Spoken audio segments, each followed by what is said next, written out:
Hello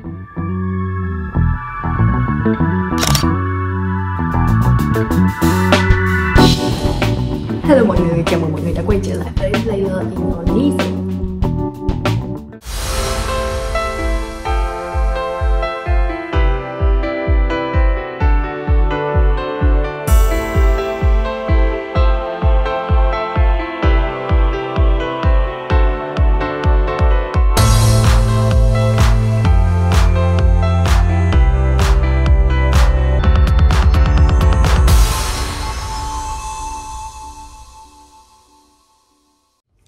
Thời gian vừa qua thì mình cũng nhận được một vài câu hỏi từ các bạn về cái con đường quay trở lại việc học của mình. Thật sự ra thì có khá là nhiều bạn có cùng cái lộ trình sang Úc giống như mình, tức là bắt đầu từ cái visa 462. Và những cái bạn mà nhắn tin hỏi mình thì đa số là đang sắp sửa kết thúc năm cuối của hành trình 462. Các bạn chia sẻ là đang cân nhắc rất là nhiều về cái việc là sẽ quyết định đi về Việt Nam hay là tiếp tục ở lại Úc bằng việc học một cái gì đó, học một cái ngành gì đó.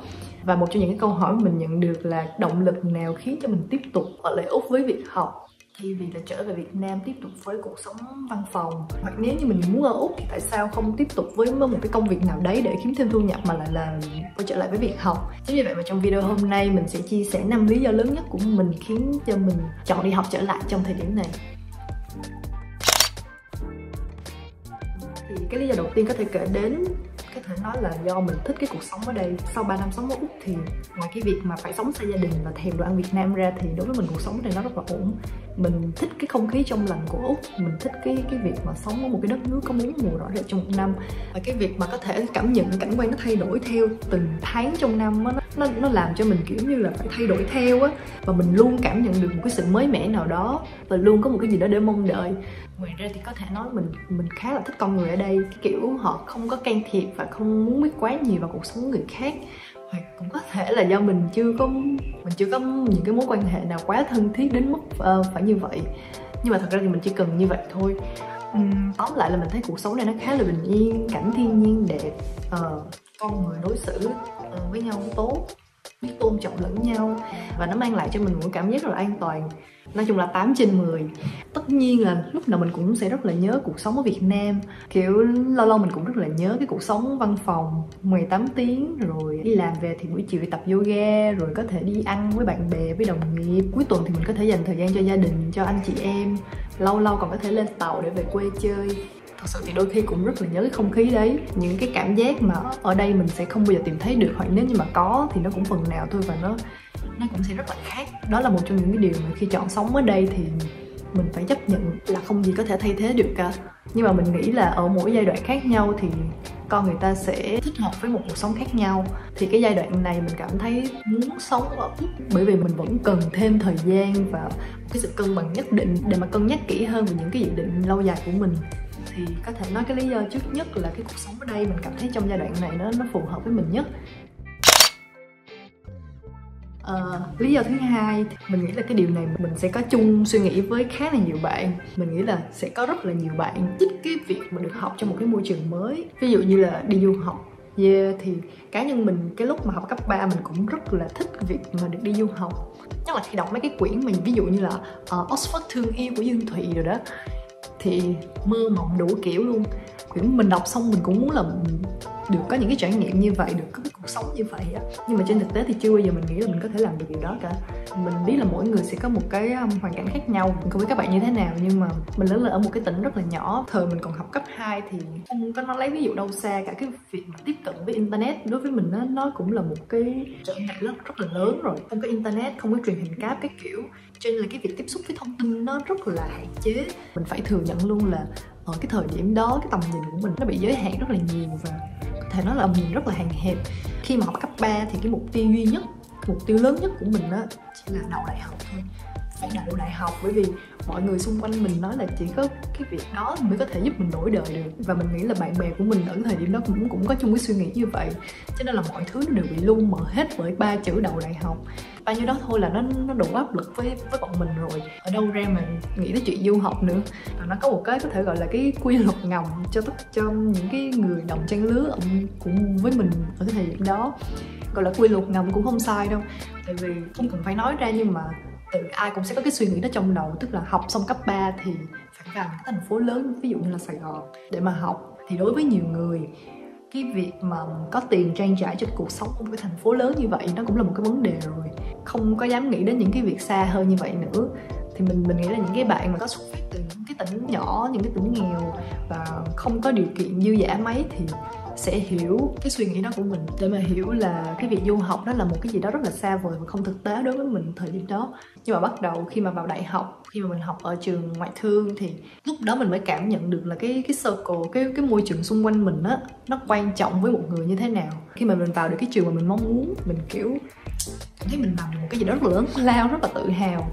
Nhưng mà khi mà vào đó chỉ trong vòng vài tuần, 2 tháng đầu ở cái học kỳ đầu thôi, thì mình thấy là có rất là nhiều người bỏ học. Những bạn trong lớp mình á, bỏ học để mà đi du học. Tự nhiên lúc đó mình cảm thấy cái cơ hội, một cái cơ hội có thể nó rất là quý giá đối với một người, nhưng mà nó có thể không là gì đối với người khác cả.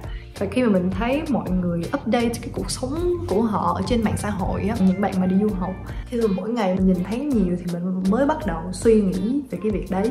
Không phải là mình chỉ suy nghĩ về cái việc đi du học, mà mình suy nghĩ về cái việc sống ở một cái môi trường khác, một cái môi trường mà có thể là suốt cuộc đời vừa qua của mình chưa bao giờ nghĩ đến. Thì trong suốt cái 4 năm học đại học đó, cái cơ hội quan sát, mình nghe, mình nhìn những cái thứ mà trước đây mình chưa bao giờ tiếp xúc. Thì khi mà mình biết được nhiều hơn thì mình bắt đầu nhận ra là cuộc sống của mình nó có thể là sẽ như thế kia, chứ nó không phải là chỉ như thế này. Nhưng trước giờ mình tự đặt ra cái giới hạn cho bản thân mình chi, mình cứ giữ cái suy nghĩ đó trong đầu. Đó là lý do mà mình đã đi làm ở Malaysia 1 năm, và hết 1 năm sau đó thì mình chọn con đường 462 để mà được đến Úc. Và bây giờ là đi học, nó giống như là những cái gì mà mình đã từng không dám ao ước. Thì mặc dù nó là một con đường rất là lòng vòng, mình mới có thể làm được cái điều mà mình ước muốn từ rất là lâu rồi. Hay là nó đúng hơn là không dám ước, một cái điều mà mình không hề dám nghĩ tới. Khá là lòng vòng, nhưng mà thật sự ra thì mình rất là hài lòng. Bởi vì là trên cái con đường vòng vòng đó mình đã có được những cái trải nghiệm rất là quý giá. Mà nếu như mình đi một cái con đường thẳng, một con đường trực tiếp, thì đôi khi mình lại không có cơ hội trải nghiệm những cái đó. Thì tự nhiên nhiều khi như vậy nó lại hợp lý, nó lại tốt cho mình hơn. Có thể mọi người sẽ nghĩ về luật hấp dẫn, có rất là nhiều người xung quanh mình họ sẽ giải thích bằng cái việc tin cái luật hấp dẫn. Còn mình thì mình chỉ nghĩ đơn giản một điều là nếu như mà bạn thích cái gì đó, bạn muốn làm cái điều gì đó, thì cái việc mà bạn luôn giữ nó trong tâm trí và bạn luôn nghĩ về nó sẽ làm cho mình không có quên là mình từng muốn như thế này, mình từng muốn như thế kia, để mà bạn không có bị những cái thứ khác nó phân tâm và nó cuốn bạn đi. Thì đến một ngày không sớm thì muộn bạn sẽ có thể làm được cái việc đó thôi. Thì đó là cái câu chuyện nó lý giải cho cái lý do thứ hai của mình. Một trong 5 cái lý do mà mình chọn cái việc tiếp tục ở Úc để mà đi học. Thì nói cách ngắn gọn là mình rất là thích cái trải nghiệm mình mà được học tập ở một cái môi trường mới, một cái môi trường mà mình chưa bao giờ được trải qua. Giống như mọi người nói là du học đó, thì con người mình nó là như vậy đó. Không chỉ là cái việc học, mà bất cứ một cái cơ hội nào có thể sinh sống, làm việc, học tập ở một cái đất nước mới, một cái môi trường mới thì mình đều rất là sẵn lòng thử. Cái lý do thứ 3 thì có thể nói là mình luôn có một cái áp lực là làm thế nào để sống đúng với cái kỳ vọng của bản thân. Hay nói một cách khác là làm thế nào để mình có được những cái thứ mà mình ước mơ từ lúc nhỏ, những cái thứ mà mình đã tưởng tượng về bản thân khi mà lớn lên lúc mình còn nhỏ nó như thế nào. Thì mình gọi nó là kỳ vọng bản thân. Cái áp lực của mình là làm thế nào để mà đạt được cái điều đó. Và để mà đạt được cái điều đó, nó đòi hỏi mình phải luôn luôn nâng cấp bản thân, mà nâng cấp một cách nghiêm túc, một cách có mục tiêu nha. Mình hay có một cái suy nghĩ rất là vu vơ như thế này. Mình hay nghĩ là nếu như mà không phải mình sinh ra ở Việt Nam, mà là mình sinh ra ở một cái đất nước khác, ví dụ như là một cái đất nước khó khăn như là ở châu Phi, hay là một cái đất nước từng phát triển như ở châu Âu, thì cái cuộc sống của mình nó sẽ như thế nào đó. Mình không biết là có ai hay nghĩ như vậy không, nhưng mà mình thường xuyên có cái suy nghĩ đó. Mình hay nghĩ nhảm lắm, hay nghĩ lung tung lắm. Nếu như mà các bạn xem những cái clip trước của mình thì mình cũng có chia sẻ là vào năm ngoái thì mình đã có thường trú Úc. Và đối với mình thì nó giống như là một cái cơ hội thứ hai, một cái cuộc sống mới của mình vậy. Cho nên là cái cơ hội đó nó phần nào có thể giúp cho mình giải đáp được câu hỏi của mình hay thắc mắc đó.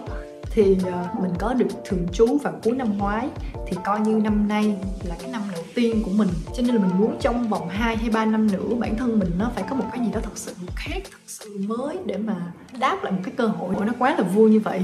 Ví dụ như là biết thêm một kỹ năng mới, hoặc là dấn thân vào một cái lĩnh vực nào đó mà mình chưa bao giờ nghĩ là mình sẽ làm. Mình nghĩ là mình không bao giờ có cơ hội làm. thì mình muốn sau 2 đến 3 năm mình đạt được cái điều đó. Hay nói một cách cụ thể đó là thì mình muốn được làm việc trong một cái lĩnh vực hoàn toàn mới. Thì mục tiêu mong muốn là như vậy. Nhưng mà đối với một cái người mình biết rất rõ bản thân mình, đối với một cái người mà thường mơ mộng nhưng mà thiếu sự kỷ luật bản thân như mình á, thì mình nghĩ là cái việc đi học nó là một cái điều vô cùng hợp lý. Tại vì như các bạn đều biết đó, môi trường đi học nó có áp lực và nó có cái sự cạnh tranh. Nó là hai cái yếu tố mà thực sự rất là cần thiết, quan trọng đối với những người thiếu sự kỷ luật bản thân. Ví dụ như người ta nói học thì thiếu về cách học, có thể tự học online rồi đi làm từ từ cũng sẽ học, nhưng mà nó khác lắm các bạn. Nó rất là khác cái việc mà bạn mang sách vở đến trường, bạn ngồi trên ghế, bạn nghe người ta giảng và bạn làm bài tập, bạn thi, nó sẽ rất là khác. Nó có những cái thứ mà những cái việc học online hay là việc học ở công ty, việc học từ việc đi làm không bao giờ có được, nó không bao giờ giống nhau hết trơn á. Và mình muốn là trong vòng 2 đến 3 năm mình phải đạt được cái điều đó, không thể nào trì hoãn, không thể nào mà tốn thêm nhiều thời gian hơn cái mức đó nữa.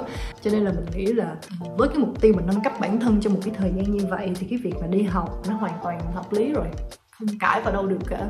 Cho nên là nâng cấp bản thân lên một cái phiên bản mới hơn, mạnh hơn, nó là có thể nói nó là cái lý do thứ 3 trong cái việc mà quyết định đi học của mình. Cái lý do thứ 4 thì mình nghĩ là mình cũng từng chia sẻ trong một cái video nào đó trước đây rồi, là mình rất là thích làm việc trong ngành thời trang. Và tự nhiên mình suy nghĩ nếu như mà bây giờ mình có chọn quay trở về Việt Nam, hay là mình sống ở Úc, hay là mình có cơ hội sống ở một cái đất nước nào khác nữa trong tương lai, thì mình vẫn muốn làm cái lĩnh vực thời trang, mình vẫn muốn làm cái ngành này. Nhưng mà cái ngành học trước đây của mình nó là kinh tế đối ngoại, hay là những cái kinh nghiệm làm việc trước đây của mình cũng vậy, nó không có liên quan gì mấy đến cái lĩnh vực thời trang hay là nghệ thuật cả. Cho nên là đối với mình bây giờ nó cũng giống như là cái giai đoạn năm 18 tuổi vậy đó. Cái giai đoạn mà khi mà bạn chọn ngành để đi học, bạn định hướng xem là sau này mình làm cái gì. Thì đấy, khi mà bạn chọn ngành để mà đi làm thì bắt buộc là bạn phải có kiến thức và có kỹ năng trong cái ngành đó. Thì chính vì mình suy nghĩ như vậy cho nên là mình càng quyết định, mình càng cảm thấy cái việc đi học nó càng hợp lý. Nó chỉ có giúp ích thôi chứ nó không phí đi đâu được cả. Thì cái ngành mình chọn học là ngành fashion merchandising, có thể gọi nó là kinh doanh thời trang. Thì đối với mình, tại sao mình chọn ngành đó, nó là một cái sự kết hợp hai cái mảng. Thời trang là cái mảng mà mình thích, và kinh doanh là cái background của mình khi mình học ở đại học ở Việt Nam. Khi mà xem đến đây có thể là bạn sẽ hỏi là vậy sao biết mình thích ngành đó để mà chọn, thích là như thế nào, có quá trời ngành luôn, sao mình biết mình thích cái nào nhất để mình học. Thì về phía mình á, để mà biết tại sao mình thích cái ngành này á, nó cũng rất là không rõ ràng. Lúc nhỏ á, thì mình thích cắt vải để mà may quần áo, kiểu mà may bằng tay nha, tất nhiên với kim và chỉ thôi. Thì mình rất là thích cái việc đó, nhưng mà mình chỉ nghĩ đơn giản nó là gọi là girl stuff, nó là những cái thứ thú vui con gái bình thường thôi. Nhưng mà thật ra những cái thứ mà bạn thích khi bạn còn nhỏ á, nó có ý nghĩa nhiều hơn là những gì bạn nghĩ nha. Tại vì mình từng đọc hay là mình từng coi ở đâu đó, người ta nói là một trong những cái phương pháp trị liệu tâm lý hiệu quả nhất á, là bạn cứ làm những cái thứ gì mà khi nhỏ bạn thích làm á. Cho nên là mình nghĩ những cái việc mà mình thích làm lúc mình còn nhỏ, nó không phải là những cái thứ vô tình hay là những cái điều nhảm nhí đâu, mà nó có ý nghĩa đó, nó có một cái vai trò rất là lớn, nó nói về cái điều gì đó trong con người bạn. Đối với mình thì khi mà bây giờ nghĩ lại, mình cảm thấy nó cũng hợp lý. Cái việc mà mình thích cắt vải rồi làm ra áo quần váy này nọ, nó cũng tiết lộ về điều về bản thân mình. Tức là mình luôn thích những cái gì về thẩm mỹ, về đẹp, những cái gì mới mẻ, những cái gì mà nó khác với những cái thứ thông thường mình hay thấy hay là mình hay gặp đó. Mình rất là thích những cái đó, mình rất là thích tạo ra những cái đó. Cho nên là bây giờ những cái thứ gì mà nó khác với những cái điều thông thường mình hay sống, mình hay gặp á, là mình rất là bị hấp dẫn. Và đôi khi mình cũng rất là tò mò với những người xung quanh mình thì sao, khi nhỏ họ thích cái gì, họ thích làm cái gì mà cho tới bây giờ đôi khi thỉnh thoảng họ vẫn còn thích. Mình rất là muốn nghe về những cái chuyện nhỏ nhỏ như vậy. Nếu như mà có thể thì bạn có thể comment ở dưới cái video này để cho mình đọc với nha. Quay trở lại với cái việc mà làm sao mình biết mình thích cái ngành này như vậy. Ngay từ cái lúc mà mình đi học đại học á, cái khóa học của mình yêu cầu là phải có một cái kỳ thực tập chìa khóa. Thì mình cũng đã có cơ hội thực tập ở công ty Duy Anh, DIFC. Nếu như mà các bạn quan tâm thì có thể là các bạn sẽ biết công ty này, công ty mà phân phối những cái thương hiệu cao cấp ở Việt Nam của Jonathan Hạnh Nguyễn. Mình có cơ hội thực tập ở đó trong một thời gian ngắn thôi, chỉ vài tuần thôi. Thích thì có thích đấy, nhưng mà thực sự ra ngay thời điểm đó mình không biết là mình thích cái gì. mình thích cái sự hào nhoáng của những cái sản phẩm xa xỉ đó, hay thật sự là mình thích thời trang, thích vải vóc, rồi đó có phải là những cái thứ mà mình thích nhất chưa? Nói chung là có rất là nhiều câu hỏi, và thực sự ra thì thời điểm đó mình còn muốn thử rất là nhiều thứ khác nữa, cho nên là mình vẫn chưa quyết định là mình thích cái gì. Nhưng mà cho đến bây giờ, sau gần 10 năm, để mà hỏi mình muốn làm gì nhất nếu như mà không có những cái áp lực kiếm sống, kiếm tiền này kia, thì mình vẫn sẽ chọn cái ngành đấy. Tại vì sao? Tại vì mình cảm thấy cái điều đó rõ ràng nhất khi mà mình chọn học cái ngành thời trang. Mình có rất là nhiều động lực. Ví dụ nha, mình chưa bao giờ ham học tới mức như vậy cả, nhưng mà khi mình vào thư viện trường mình rất là muốn đọc hết tất cả những cuốn sách hay là những cái cuốn tạp chí thời trang ở trong thư viện, hay là mình luôn có cái cảm giác là mình sẽ sống không đủ để mà tiếp thu được hết những cái kiến thức đó. Rồi mình cũng rất là muốn tự học và tự tìm hiểu những cái kiến thức về cái lĩnh vực này. Mình sẽ rất là muốn tìm những cái bộ phim về cái lĩnh vực này. Cả cái thế giới xung quanh mình nó tràn ngập những cái thứ này, và mình cũng rất là muốn tạo ra những cái giá trị cho xã hội về cái lĩnh vực này. Nếu như bạn cũng có một thứ mà khiến bạn phải ra nông nổi như vậy thì mình xin được bắt tay một cái để mà cùng nhau theo đuổi và chia sẻ cái đam mê. Tại vì đó, nó là cái thứ mà đáng để bạn phải theo đuổi đấy. Tại vì ít nhất nó là một cái thứ mà làm cho bạn có thể sống hạnh phúc mỗi ngày. Nó là một cái thứ gì đó làm cho bạn sống có mục đích, bạn theo đuổi nó. Và quan trọng hơn hết là nó làm cho bạn tiến bộ, có động lực tiến bộ hơn mỗi ngày. Thì đối với bản thân mình nó là một cái điều rất là quan trọng. Nếu như bạn tìm được rồi thì nó là thật sự một cái điều rất là tốt và may mắn. Còn một cái lý do cuối cùng, lý do thứ 5, nhưng mà có thể nói là đối với mình nó là một trong những cái lý do hàng đầu để mà mình quyết định chọn cái việc học ở đây ngay thời điểm bây giờ. Đó là mình được hưởng cái ưu đãi học phí từ chính phủ Úc. Mình không chắc nha, cái này thì mình không có tìm hiểu kỹ, mình chỉ tìm hiểu về cái ngành của mình thôi. Nhưng mà ở Úc khi mà bạn có thường trú rồi thì khi mà bạn đi học thì theo như mình biết sẽ tùy vào cái ngành mà bạn học, thì mỗi ngành nó sẽ có một cái mức ưu đãi, một cái mức giảm khác nhau. Sẽ có ngành giảm nhiều, sẽ có ngành giảm ít. Ngành giảm nhiều tất nhiên là những cái ngành mà ở đất nước Úc họ thiếu nhân lực về cái ngành đó thì họ sẽ giảm nhiều, họ sẽ có cái mức ưu đãi nhiều để mà khuyến khích người ta đi học nhiều hơn về cái ngành đó. Hoặc là có những ngành không được giảm gì luôn, theo mình biết là như vậy. Thì mình cũng nói luôn là về cái vấn đề này thì mình không có tìm hiểu kỹ, bởi vì mình chỉ tìm hiểu về ngành học của mình thôi. Nếu mà thật sự bạn nào mà có những cái trải nghiệm về cái việc này á, hoặc là có hiểu biết về cái việc này thì có thể comment chia sẻ bên dưới video này để cho mình cũng như là tất cả những các bạn mà xem video có thể hiểu hơn về cái vấn đề này nha. Ví dụ như là cái ngành học của mình đi, mình cũng không chắc là cái sinh viên quốc tế khi mà học ngành này thì họ phải trả chính xác là bao nhiêu. Mình đoán là nó khoảng gấp 3 cho đến gấp 5 lần học phí của mình đang trả. Thì cụ thể luôn cho các bạn dễ hình dung, mình đang học MIT. Nếu mà tính học phí một năm ra thì trung bình một môn mình sẽ trả tương đương là 1.000 đô. Mỗi học kỳ 4 môn, mỗi năm 2 học kỳ, coi như là một năm mình chỉ trả 8.000 đô cho cái chương trình học này.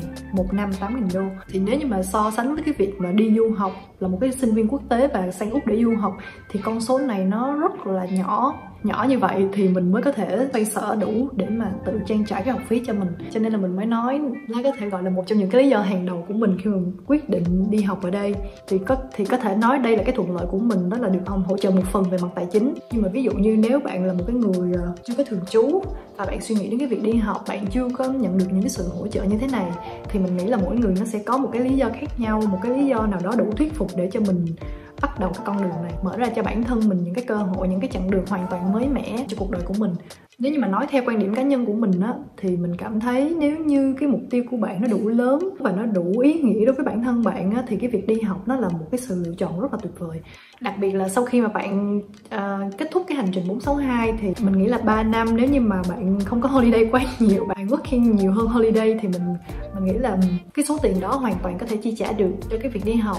Không nhất thiết là bạn phải học những cái trường nổi tiếng hay là học những cái bằng bachelor, master các kiểu. Khi mà bạn đã đang sống ở nước Úc rồi thì bạn có thể suy nghĩ thêm về cái việc là du học nghề, chọn những khóa du học nghề thì nó sẽ mở ra cho bạn nhiều lựa chọn và nhiều cơ hội hơn. Bởi vì đương nhiên là những cái khóa học nghề như vậy học phí nó cũng sẽ dễ thở hơn so với những cái khóa, những cái chương trình bachelor hay là master. Và có một điều mình phải chia sẻ luôn là mình chắc chắn là cái cảm giác mà bạn đi học từ những cái đồng tiền mà bạn kiếm được á, nó sẽ rất khác so với cái việc mà bạn đi học nhưng mà bạn có được cái sự hậu thuẫn từ gia đình. Đôi khi mình cũng có thể suy nghĩ là tiền nào mà không sót, tiền ba mẹ hậu thuẫn thì cũng chính là tiền của gia đình mình, sao lại không sót. Nhưng mà bạn cứ tin mình đi, nếu như mà bạn học từ tiền mà bạn làm ra Và đặc biệt là khi những cái đồng tiền đó nó cũng không mấy dễ dàng mà kiếm được. Những cái đồng tiền mà làm ra từ chính sức lao động của bạn, từ những cái ngày nắng, ngày lạnh, hay có thể gọi là những cái đồng tiền rất là mệt mỏi á. Vậy khi mà bạn học từ những cái đồng tiền đó, mình chắc chắn là bạn sẽ học hành rất nghiêm túc và bạn sẽ muốn khai thác tối đa từ những cái đồng tiền đó. Thì đó là 5 cái lý do lớn nhất mình muốn chia sẻ với các bạn. Thì mình hy vọng là 5 cái lý do này sẽ có thể giải đáp được phần nào cái thắc mắc của các bạn về cái động lực của mình khi mà quyết định ở lại Úc để mà chọn đi học tiếp. Đặc biệt là những bạn mà đang cân nhắc về việc là có nên trở về Việt Nam hay là nên tiếp tục ở đây. Và đặc biệt hơn nữa là những bạn mà đang tìm cơ hội định cư. Bởi vì cái ngành học mà bạn chọn nó sẽ ảnh hưởng rất nhiều tới cái cơ hội định cư của bạn ở đây. Nhưng mà mình hy vọng là dù với cái lý do gì đi nữa thì những cái quyết định mà bạn đưa ra sẽ phải nên được cân nhắc thật là kỹ. Bạn hãy cứ phân tích lợi và hại, nếu như mà cái phần lợi nó nhiều hơn phần hại, và những cái phần mà đừng nói là phần hại nghe ghê quá, là những cái phần bất lợi đi. Nếu như mà những cái phần bất lợi ở đó mà khi mà bạn vạch ra và bạn cảm thấy mình có thể xử lý được, mình có thể handle được thì just go for it. Tại sao không tạo cho bản thân mình một cơ hội mới, đúng không? Mình cảm ơn tất cả các bạn đã xem hết video của mình. Nếu như mà bạn thích video này thì hãy nhấn like để mà nó có thể hiển thị đến nhiều người xem hơn. Và đừng quên nhấn subscribe để mà không bỏ lỡ những cái video tiếp theo của mình. Còn bây giờ thì